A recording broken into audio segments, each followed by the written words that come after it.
In this episode of the Founders Series, I'm visiting Proxima Fusion in Munich. The Proxima guys have shown what happens when ambition meets speed, when a team refuses to wait for the future and decides to build it instead. In under 3 years, they've grown from a bold idea into a powerhouse attracting talent from across the world. Their execution has already attracted over $230 million in funding, and the momentum isn't slowing down. We're working to build stellarators for energy production, but we have to make magnets. You need to learn on the hardware, and once you learn on the hardware and you are the best at doing that, you better be ambitious and go and make your critical system, which is magnets for a stellarator. So yeah, we discussed about different kinds of fusion concepts, and then in 2022 a few things happened. First, we noticed that W7X had given much of its value very quickly. Then a paper came out in early 2022 saying that you could optimize the shape of stellarators to achieve things that I was taught you couldn't achieve. And now when we go to conferences and we show what we've done with the Stellaris design that we published, people either keep climbing on walls, on mirrors, or they just accept things that are different. We don't claim it to be easy, but it's feasible. That's our bold claim, that we still have to prove to a significant extent. So our general philosophy is physics cannot be kept private. You are supposed to publish it. And if you think that you're so much smarter than everyone else and you're going to keep it secret, most likely you're wrong. Engineering, on the other hand, is a different bag of things. And engineering is what we're building a company on, so we're not necessarily going to make it open source. So the reason to do some open sourcing is actually multifold. The first one is just faster. Some things are just better done open. It's also a great way to find people that are exceptional and that maybe want to join us, but also just in the mindset of accelerating the whole field. When we think about who are we competing against, we think about time.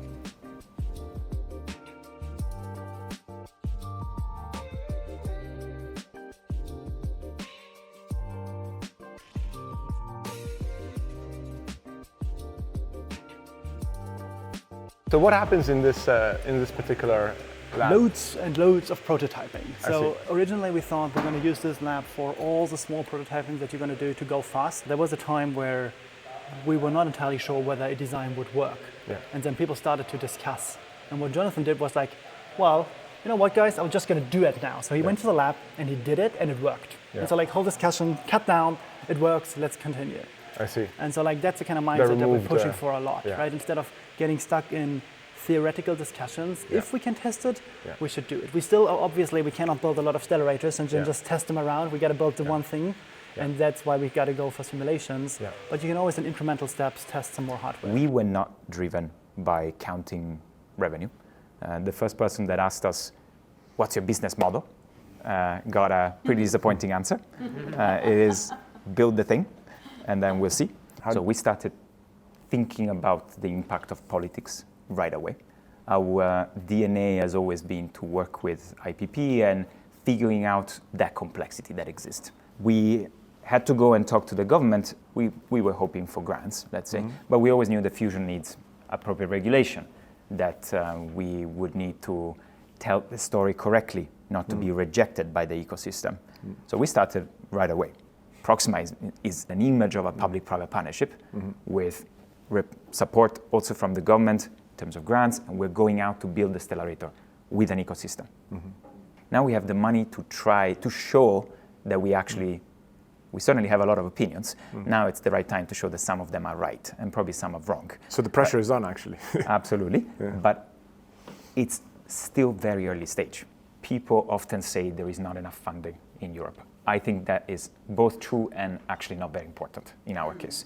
What is most important is really the people with the guts of trying things. We keep finding people that sort of up the ambition. So I think that the thing that is harder to imagine at the beginning is, are you really going to manage to convince people that this is the one ship that they want to dedicate so much of their life to? And that is the one surprising thing, that there are exceptional people that actually think that this is the one. We have been trying to turn ourselves as founders into people that try to enable others to do the best work of their lives. That kind of philosophy helps you to find people that want to give 100% of what they can. My job is mostly like to enable people to do their work, right? Yeah. Yeah. And I do a little bit of stuff myself, but it's mostly like with Misha and Wei and the other folks who have been here really from day one building stuff to enable them to do the best work that they want to do. So, and people are hungry for building hardware, right? We want people want to do this kind of stuff. So it's really just like providing the space, making sure that everybody's safe and is enabled to do all the work they want to do.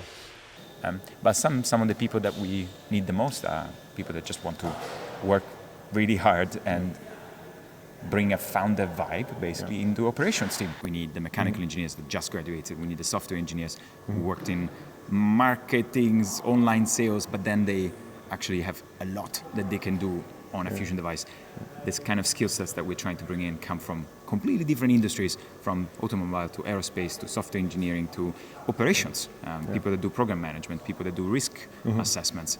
And that maybe from the outside it looks like we're only fusion experts. The reality is we need the best of very different fields.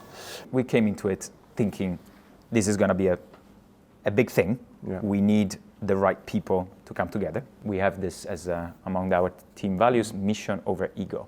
That is the single, simplest, stupidest sentence that makes the most difference. Generally work together, be flexible, be ready to adapt to whatever, to different phases, right? We're also changing, we're learning. We haven't done this before. We're a team of first-time founders. So yes, who you pick as your first investors, whether they are angel investors or institutional investors, meaning VCs, hugely different. It's a question to Wilbe actually. How did your relationship start and what made you believe, okay, this is the team, we're gonna be with them? So we met through, in fact, I think you applied for, there was a department email that went, that went around IPP. Yeah. And you applied in August 2022. Sounds about right. Yeah, and then we spent time together September, October. And then when you finished, you didn't tell us anything about a team or a stellarator, which is the premise of how we work also. So we want to make sure that the human aspect is clear before we even hear about business models or product or fundraising. And then you shared what you were doing, and we met the rest of the team. And yeah. The team is growing. You can check out new positions at proximafusion.com. Proxima Fusion is proving that breakthrough science doesn't have to move slowly. It can move with intent, with clarity, with courage. Like Francesco, you can get there by joining Wilbe and build alongside world-class teams of engineers and scientist founders shaping the future. Check wilbe.com, start today.